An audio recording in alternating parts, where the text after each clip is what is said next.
السلام علیکم ورحمۃ اللہ وبرکاتہ۔ سامعین ذی وقار،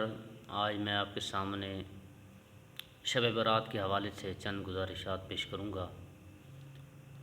دعا فرمائیں حق تعالی شانہ حق سچ کہنے اور پھر ہم سب کو اس پر عمل کرنے کی توفیق عطا فرمائے۔ نبی کریم صلی اللہ علیہ وسلم نے اس رات کو رحمتوں والی رات قرار دیا۔ آپ علیہ الصلوۃ والسلام کا ارشاد مبارک ہے کہ اللہ تعالیٰ کی طرف سے اس رات میں مومنین کے لیے یہ تحفہ ہوتا ہے کہ اللہ تعالیٰ رحمت کے 300 دروازے اس امت کے گناہ گاروں کے لیے کھول دیتے ہیں کہ جو اس رات کے اندر توبہ استغفار کرے اور پھر وہ اللہ کی رحمت کا مستحق بن جائے۔ حضرت عائشہ صدیقہ رضی اللہ عنہا سے مروی ہے کہ ایک مرتبہ نبی کریم صلی اللہ علیہ وسلم میرے پاس تشریف لائے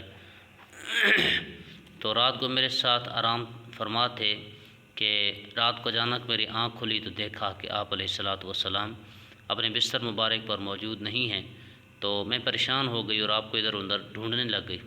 تو ڈھونڈتے ڈھونڈتے میں جنت المقی کے قبرستان میں پہنچی تو وہاں دیکھا کہ آپ علیہ الصلوۃ والسلام وہاں پر دعا فرما رہے ہیں۔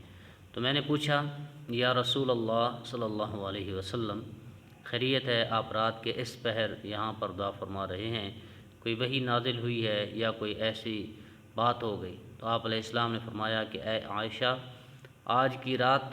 بڑی رحمتوں والی رات ہے۔ اس رات میں اللہ تعالیٰ گناہ گار لوگوں کی مغفرت فرماتے ہیں۔ تو میں یہاں قبرستان میں اس لیے آیا ہوں کہ اپنے جو عزیز و اقارب، رشتہ دار، دوست دنیا سے تشریف لے جا چکے ہیں تو میں ان کے لیے اللہ تعالیٰ کے ہاں مغفرت کی دعا کر سکوں۔ تو ہمیں بھی چاہیے کہ رات کو، آج کی جو رات ہے، اللہ تعالیٰ کے حضور کھڑے ہو کر اللہ تعالیٰ کی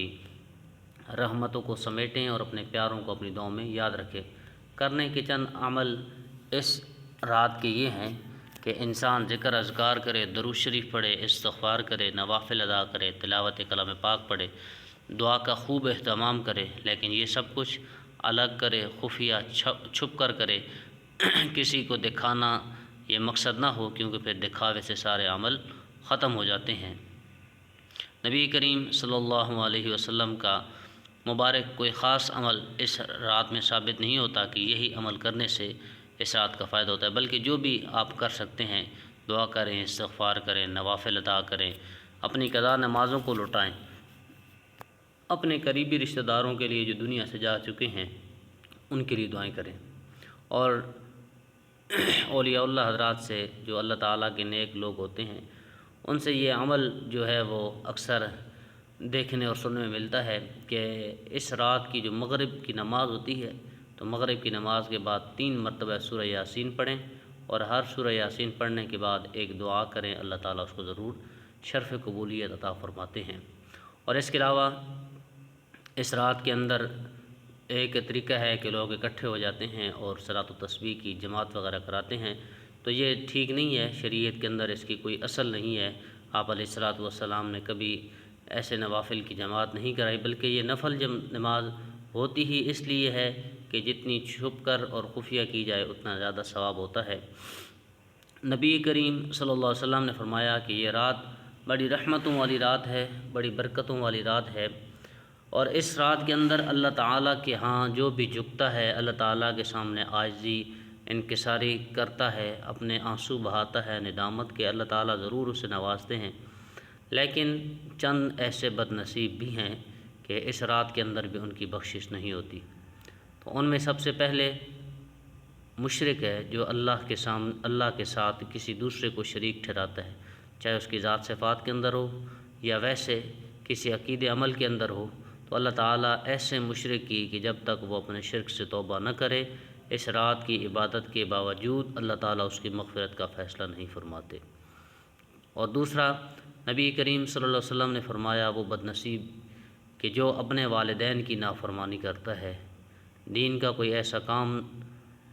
یا اس کے علاوہ دنیاوی کوئی بات کہ جس سے دین نے جائز قرار دیا ہو، ماں باپ اسے حکم دیں اور پھر بھی وہ اگر ان کی بات نہ مانے، تو جب تک وہ اپنے ماں باپ کو راضی نہیں کرے گا، اپنے ماں باپ کی نافرمانی سے توبہ نہیں کرے گا، اس وقت تک اس رات کی عبادت کے باوجود اللہ تعالیٰ اس کی مغفرت نہیں فرمائیں گے۔ اور تیسرا کہ جو شخص شرابی ہے، جب تک وہ شراب پینے سے توبہ نہیں کرتا، اللہ تعالیٰ اس کی مغفرت اس رات میں عبادت کے باوجود نہیں فرماتے۔ اور تیسرا زنا، کہ جو شخص زنا کا عادی ہے، جب تک زنا سے سچی توبہ نہیں کرتا، اللہ تعالیٰ اس کی مغفرت بھی نہیں کرتے۔ اور پانچواں وہ شخص کہ جو اپنے مسلمان بھائی کے بارے میں اپنے دل کے اندر کینہ، کھوٹ، بغض رکھے، تو جب تک ان گناہوں سے وہ توبہ نہیں کرے گا، اس رات میں عبادت کے باوجود اللہ تعالیٰ اس کی مغفرت نہیں فرمائیں گے۔ تو یہ چیزیں بڑی خطرناک ہیں، ان سے اللہ تعالیٰ ہم سب کو بچائے اور بچنے کی اللہ تعالیٰ توفیق عطا فرمائے۔ اور دوسرا جو کل کا دن ہے، شب برات کی رات گزار کے کل جو صبح کا دن ہے، آپ رات کو بے شک عبادت کریں، 10 منٹ ہو سکتی ہے، 15 منٹ ہو سکتی ہے، 20 منٹ، آدھا گھنٹہ، گھنٹہ، 2 گھنٹے، جتنا مرضی ہے، پوری رات کرنا ضروری نہیں ہے۔ رات کی نماز عشاء کی جماعت کے ساتھ پڑھ لیں، صبح کی نماز با جماعت پڑھ لیں، انشاءاللہ آپ کو پوری رات کی عبادت کا ثواب ملے گا۔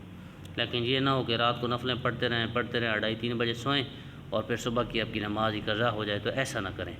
اور جو کل کا دن آ رہا ہے، اس میں ہماری عوام کی طرف سے یہ بات مشہور ہوتی ہے کہ کوئی کسی نے میٹھی چیز پکا دی، کوئی حلوہ وغیرہ پکا دیا، یا کوئی ایسی چیز پکا دی کہ یہ جی اس میں کھانا یہ ثواب کا کام ہے، تو نہیں،